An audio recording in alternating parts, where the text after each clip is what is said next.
읽겠습니다. 오늘 말씀은 마가복음 2장 13절에서 17절 말씀입니다. 마가복음 2장 13절에서 17절 말씀. 제가 한 절, 성도님들이 한 절 서로 교독하겠습니다. 신약성경 55쪽이고요. 마가복음 2장 13절부터 읽겠습니다. 예수께서 다시 바닷가에 나가심에 큰 무리가 나왔거늘 예수께서 그들을 가르치시니라.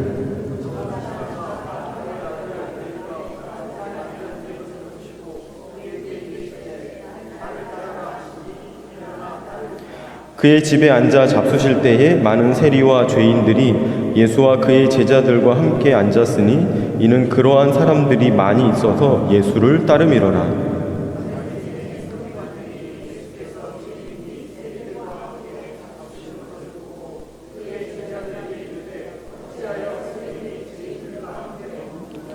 같이 읽겠습니다.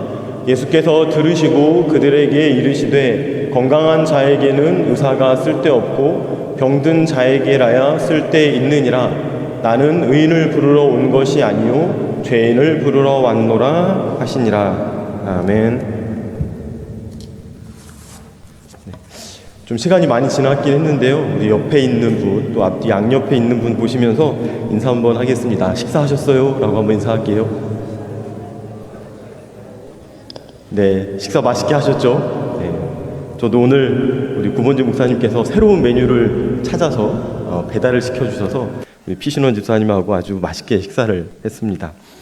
네, 식사하셨어요? 라는 이 문안 인사는 우리 대한민국 사람이면 누구나 아주 쉽게, 아주 편안하게 또 자주 쓰는 그런 문안 인사가 됩니다. 우리 민족은 정말 밥에 대한 진심을 가지고 있는 민족인데요. 밥을 표현하는 말들도 되게 많이 있습니다. 보통 친구들을 만났을 때도 너무 반가운 마음에 뭐라고 이야기하냐면, 야, 밥 안 먹었지? 우리 밥 먹으러 가자. 라고 이제 만나서 첫 인사를 하기 시작해서 우리 헤어질 때는 야, 다음 주에 우리 밥 한 번 더 먹자. 라고 하면서 밥 이야기로 시작해서 밥 이야기로 인사를 나누는 그런 아주 독특한, 그러나 너무 사랑스럽고 따뜻한 이 밥의 진심의 문화들을 가지고 있습니다. 사실 과거에는 밥이 정말 중요했던 시절들도 있습니다. 그래서 밥 먹었는지가 가장 중요한 이제 개인적인 이슈고 또 사회적인 이슈여서 밥 먹었냐 이렇게 물어보는데요. 지금은 밥 자체보다는 밥으로 상징할 수 있는 만남 그리고 이제 교제를 밥이라는 딱 한 글자가 뜻하기도 합니다. 그래서 밥 먹자라는 이야기는 한번 만나자 그리고 같이 이야기 나누자 교제하자라는 의미가 돼서 밥 먹자라는 밥 이상의 그런 의미들을 가지고 있습니다.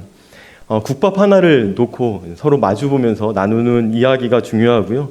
또 서로 살아가는 삶을 함께 공유하는 그런 문화가 중요한 이제 그런 인생들을 살아가고 있습니다.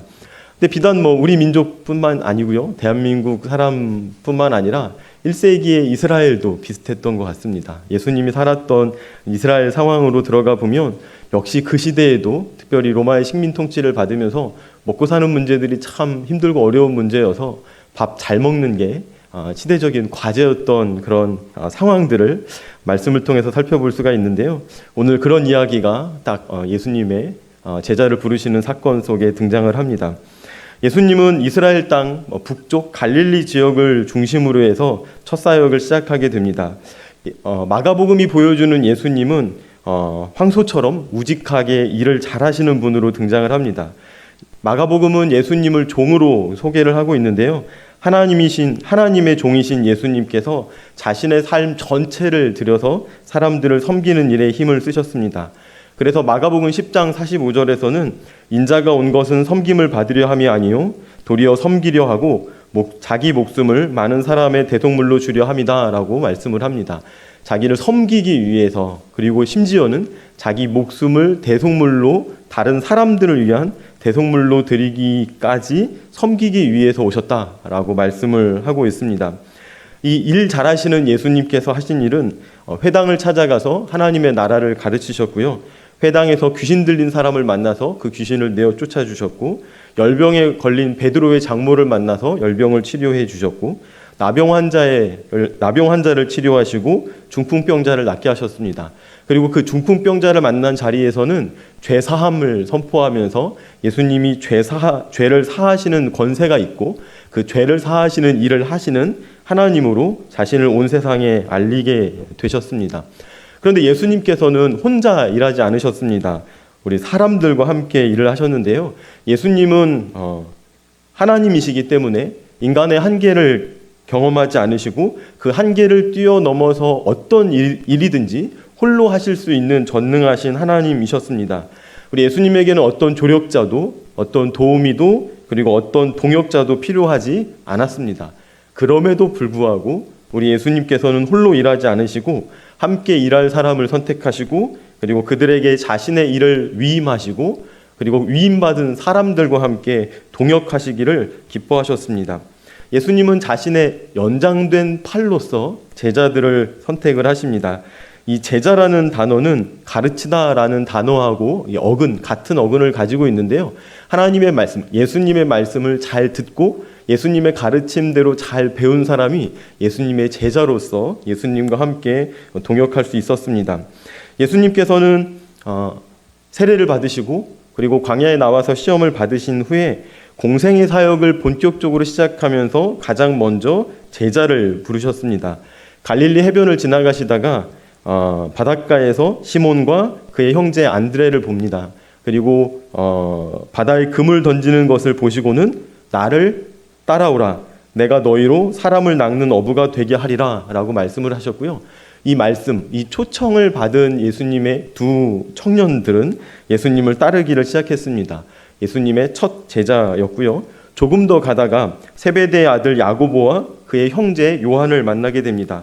두 형제는 배에 올라타서 지금 그물을 깁고 이제 마지막 마무리 정리를 하고 있었는데 예수님께서 두 형제 역시 부르십니다. 그 부름을 받고 아버지 세베대와 품꾼들을 배에 함께 버려두고는 예수님을 따라가게 됩니다. 예수님의 첫 번째 이제 제자군이었는데요. 이 첫 번째 제자군 모두 갈릴리 해변에서 이제 바다 일을, 호수에서 물고기 잡는 일을 오래 했던 그 어부 출신의 제자들이었습니다. 그리고서 2장 5절 말씀이 이제 시작이 되는데요. 큰 무리가 나오는 것을 보시고는 예수님께서 그 큰 무리들을 가르치셨습니다. 이 가르침을 받은 사람들이 이제 제자로 세워지게 되었는데요. 사람들이 나오는 자리마다 예수님께서는 그들에게 하나님의 나라를 소개하고 하나님의 말씀을 가르쳤습니다. 점점 더 많은 사람들이 예수님께 가까이 나왔고 가까이 나온 사람들에게 예수님은 말씀을 전하셨습니다. 사람들은 그 말씀에 귀를 기울이고 그 말씀을 경청하고 그 마음 안에 하나님의 나라가 임하는 경험을 하면서 예수님의 제자로 변화되어 갔습니다. 오늘 읽은 14절 본문에 보면 예수님이 지나는 길에 알페오의 아들 레위를 보았다라고 합니다. 이 레위는 세관에 앉아 있었는데요. 세관에 앉아 있는 레위를 보시면서 그 첫 번째 제자들처럼 똑같이 말씀을 하십니다. 같이 한번 해볼까요? 나를 따르라. 시작. 네, 다시 한번 예수님처럼 시작. 나를 따르라. 예, 굉장히 준엄하고 장엄한 목소리로 나를 따르라. 예수님 이렇게 말씀을 하셨습니다. 근데 정말 놀라운 일이 벌어졌습니다. 예수님의 그 초대, 예수님의 그 초청, 그 명령을 들은 레위가 예수님의 말씀을 듣자마자 그 자리에서 일어났다 라고 하고요. 그리고 예수님을 따르니라, 예수님을 따르기 시작했다라고 이야기를 하고 있습니다. 근데 레위라는 사람은 방금 전 2장 초반부에서 앞부분에서 예수님을 따르게 되었던 4명의 어부 출신의 제자들하고는 좀 달랐습니다. 이 4명의 어부 출신 제자들은 유대 공동체 안에서 자신의 생업을 가지고 또 가정을 꾸려서 먹고 사는 사람들이었던 거죠. 그 공식적으로는 유다 공동체 안에 살아가는 하나님의 백성이라는 공식적인 인정을 받고 있었던 사람들이었습니다. 하지만 5번째로 불렀던 이 레위는 유다 공동체에서 쫓겨난 사람이었고요. 유다 공동체에서 쫓겨나서 하나님 백성 공동체의 바깥에서 사는 사람들이었습니다. 일반적인 유다 사람들과는 다른 유다 사람들과 제외된 사람이었습니다. 왜냐하면 그의 직업 때문이었는데요. 그의 직업은 세관에서 세금을 걷는 세리, 즉 세금 징수원이었습니다. 세금 징수원이라는 직업을 가지고 있었기 때문에 그는 유다 공동체, 하나님 나라 백성에서 제외돼서 쫓겨나서 사는 사람이었습니다. 그 당시에 세리는 지금의 우리로 따지면 국세청 고위직 공무원 또는 지방세무서의 공무원이 아니고요. 그 당시에 세금 징수원, 이 세리라는 직업은 로마 관리에게서 세금 징수의 업무를 위탁받아서 그 위탁받은 업무를 수행하는 자영업자였습니다. 이 자영업자이다 보니까요, 로마 당국에 내야 되는 세금만 거두었던 것이 아니고 자기도 먹고 살기 위해서 세금보다도 훨씬 더 많은 돈을 세금이라는 명목을 붙여서 이렇게 걷었던 거죠. 근데 처음에는 뭐 아무도 모르고 그게 전부가 다 세금인가 보다라고 생각했다가 점점 부를 축제해서 부자가 되는 세리의 모습들을 보면서 지금 세금만 걷는 것이 아니고 자기 배를 불리기 위해서 세금이 아닌 돈도 세금 명목으로 착취해서 자기 배를 불리는구나 라는 생각들을 하게 되었습니다. 그러다 보니 이 세리라는 직업을 가진 사람들은 사람들로부터 질타를 받고 그리고 손가락질을 받는 사람이었습니다. 자기 동족들에게 세금과 함께 더 많은 돈을 뜯어내는 사람이다 보니까 매국노라는 손가락질을 받게 되었고요. 자기 가족들 그리고 친척들, 이웃들, 친구들, 동족들에게 이렇게 따돌림을 받는 사람이었습니다. 유다 공동체의 일원에서 탈락한 사람이 되었고요. 하나님 백성에서 제외되어서 살아가는 사람으로 또 어쩔 수 없이 혹은 더 적극적으로는 자신이 선택해서 세리가 된 사람들이었습니다. 이 레위가 세리였고요. 이 세리였던 레위가 세관에 앉아 있었던 이유는 사실상 오직 돈 때문이었습니다. 사회적인 평판, 사회적인 명성, 그리고 친구 관계, 부모 자식 관계, 이런 사회적인 관계와 사회적인 평판을 다 포기하고서 이 레위가 붙잡았던 것은 오직 돈이었던 거죠. 돈 때문에 이 세금 징수원, 세리라는 직업을 선택했던 것입니다. 이웃들로부터 소외된 채로 살아갈 수 있는 자기의 단 하나의 이유를 돈에서 찾지 않았다면, 그 돈 때문에 세리가 되지 않았다면 세리라는 직업을 선택할 이유가 전혀 없었던 것이죠.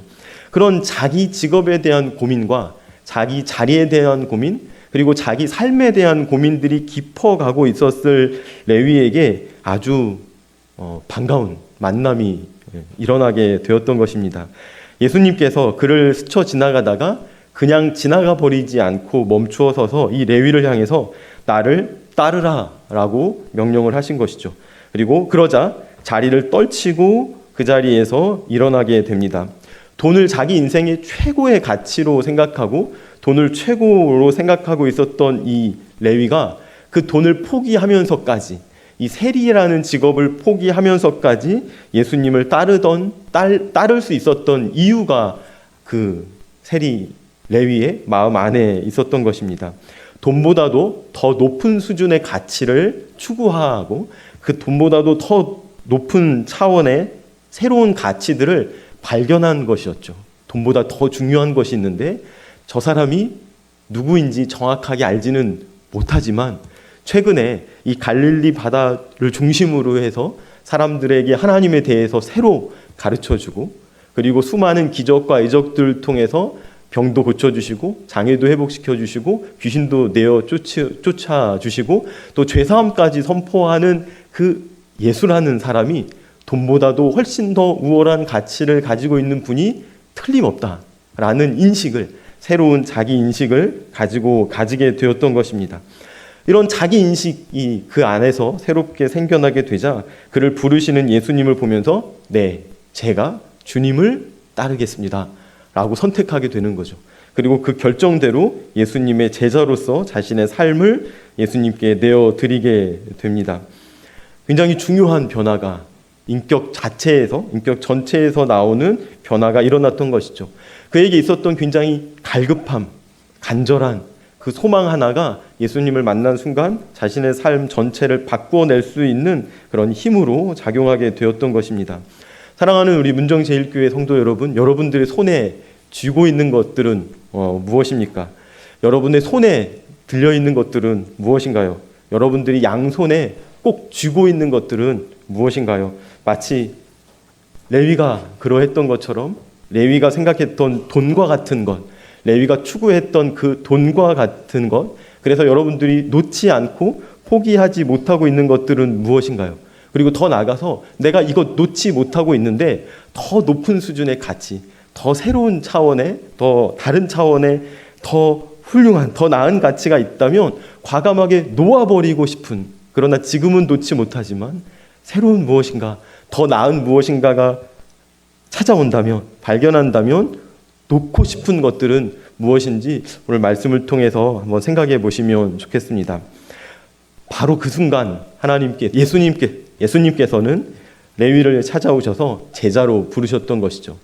이 제자로 부르시는 주님의 음성을 우리 성도님들도 듣게 되기를 바랍니다. 네가 추구하는 것보다 더 나은 것이 지금 나에게 있다. 네가 추구하고 네가 붙잡고 있는 것보다 더 나은 것이 바로 예수 그리스도 내가 아니냐라고 이야기하면서 그 예수님을 붙잡기 위해서 지금까지 내가 붙잡고 있었던, 그래서 소중하고 중요하고 필요하다고 생각했던 것, 바로 그것, 예수님 앞에서 예수님을 위해서 우리 놓아버릴 수 있는 성도님들이 되시길 바랍니다. 우리가 그 손을 놓을 때 비로소 빈손으로 예수님을 붙잡을 수 있게 되는 것이죠. 나를 따라오너라 라는 명령을 새로 듣고 그 새로운 명령에 제가 주님을 따르겠습니다 라고 내 자리에서 일어나서 예수님을 따를 수 있는, 예수님을 따라가는 우리 주님의 제자들이 되기를 주님의 이름으로 부탁드립니다. 이렇게 예수님의 제자로, 레위를 제자로 부르신 장면에서 15절 말씀이 이렇게 쭉 이어지게 되는데요. 예수님께서 그날 저녁에 세리 레위의 집으로 가십니다. 저녁이 되어 그의 집에 앉아서 식사를 하셨는데 그 식사하는 자리에 놀랍게도 많은 세리들과 또 죄인들이 레위의 집에 모이게 됩니다. 이 저녁 식사는 보통 조그만 가정식 백반을 차려주는 이제 그런 소소한 그런 식사 자리가 아니었고요. 굉장히 큰 잔치였다라고 이야기합니다. 축제와 방불하는 그런 큰 잔치라고 표현을 하고 있는데요. 세관에 앉아 있었던 한 사람 레위, 이 레위는 한 개인 한 사람이 아니라 여러 세리들과 함께 마치 변호사들이 로펌을 만들어서 활동하는 것처럼 이 세리들 역시 자기의 펌을 만들어서 활동하고 있었던 사람이었던 것 같습니다. 그래서 이 그날 저녁 잔치에 이 유다 공동체에서 제외된, 유다 공동체에 소속되지 않고 하나님 백성에서 쫓겨나 버린, 그래서 그 아픈 마음, 그 쓰라린 가슴을 함께 공유하던 또 세리들 그리고 죄인들이 그 집에 모두 다 모이게 됩니다. 그 집에는 세리도 있었고 죄인들도 있었고 그리고 다른 본문에 보면 늘 친하게 지냈던 아마 율랑 여성들도 함께 있었던 것 같습니다. 사회적인 지탄을 받고 비난을 받고 무시와 멸시와 천대를 받고 비아냥과 놀림을 받던, 그래서 늘 마음이 낮아져 있었던 사람들이 이 레위라는 이 동료가 자리를 떨치고 일어나서 이제 그만 세관을 나와서 세리 직업을 그만두고 예수라는 사람의 전업 제자로 살아가기로 결단했다는 이 퇴직 소식을 축하하면서 많은 사람들이 이 레위의 집에 그날 저녁 같이 모여 있었던 것입니다. 그런데 성경은 너무 놀랍고 재밌게도 이렇게 많이 모인 세리들 그리고 죄인들이 이는 그러한 사람들이 많이 있어서 예수를 따르미러라 라고 이야기를 하고 있습니다. 기회가 레위에게 찾아와서 레위가 12제자 중에 한 사람으로 선발되어서 들어갔을 뿐, 그렇지 않고 예수를 따르던 그 당시 그 상황 속에서 많은 세리들, 많은 죄인들이 더 많이 있었다는 거죠. 이미 예수님의 말씀은 선포됐고 이미 예수님의 말씀은 전해져서 그 선포된 말씀을 듣고 있었던 세리들, 듣고 있었던 죄인들이 마음속으로 예수님을 따르기로 결단한 예수님의 제자들이 이미 그 순간 그 상황에서도 많이 있었다라고 표현을 하고 있습니다. 예수님이 갈릴리 바다를 중심으로 해서 사람들을 만나고 사람들을 가르치고 하나님의 나라를 보여주고 병을 고치고 귀신을 내어쫓고 장애를 회복시켜 주시고 죄를 사하여 주시는 이야기가 널리 퍼져가게 되자 그 이야기를 들었던 많은 사람들이 예수님을 따르게 되었던 거죠. 그들이 들었던 예수님에 대한 이야기는 예수님의 모든 것은 아니었습니다. 하지만 예수님에 대해서 들은 일부 아주 작은 이야기는 예수님을 이해하기에 충분했죠. 예수님을 보았던 그 예수님에 대한 관찰과 예수님에 대해서 주목했던 그 예수님의 모습은 예수님을 따르기에 충분할 만큼의 좋은 정보가 되었던 것입니다. 그래서 이런 분이라면 내가 예수를 따르겠다라고 생각하는 사람들이 많이 있었던 것이죠. 예수님은 그런 사람들을 묶어서 지금 새로운 공동체를 만들고 있습니다. 동족의 등을 쳐서 세금을 갈취하는 지금 세리 공동체가 아니라 예수님의 말씀을 듣고 예수님을 따르는 새로운 공동체로서 지금 이 세리 공동체를 변화시켜 주시고 있는 예수님의 모습을 보게 되고요. 그 변화된 공동체의 일원으로서 레위가 예수님의 제자로 헌신하는 모습들을 보게 됩니다. 사랑하는 성도 여러분, 우리 하나님께서 저와 여러분들을 한 공동체로 부르셨습니다. 하나님 나라 바깥에 살고 하나님 백성에서 제외되어서 살아가고 있는 우리에게 예수님의 복음이 전해졌고요.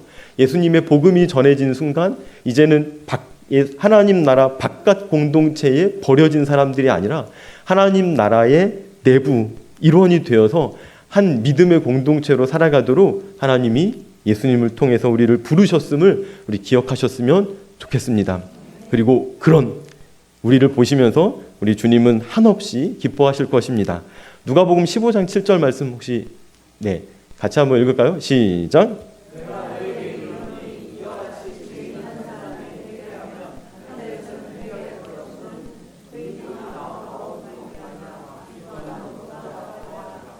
우리 이 땅에서 죄인 한 사람이 회개하면 하나님께서는 하나님의 나라에서 천국에서 우리의 회심을 보고 회개를 보면서 크게 기뻐한다라고 이야기하고요.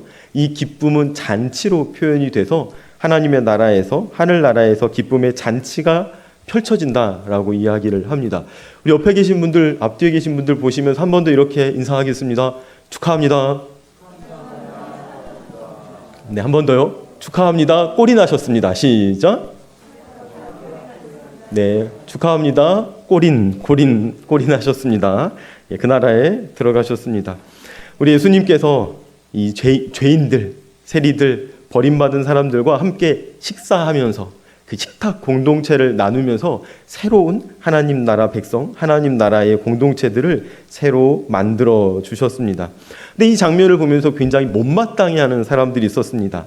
바리새인의 서기관들이 예수님께서 이 세리들과 죄인들과 식사하는 모습을 보면서 어찌하여 세리 및 죄인들과 함께 먹는가라고 이야기했고요. 이건 제자들에게 이야기를 한 거지만 예수님을 향한 직접적인 비난이 되었습니다. 그러자 예수님은 우리 17절 말씀, 마가복음 2장 17절 말씀 함께 읽을게요. 시작.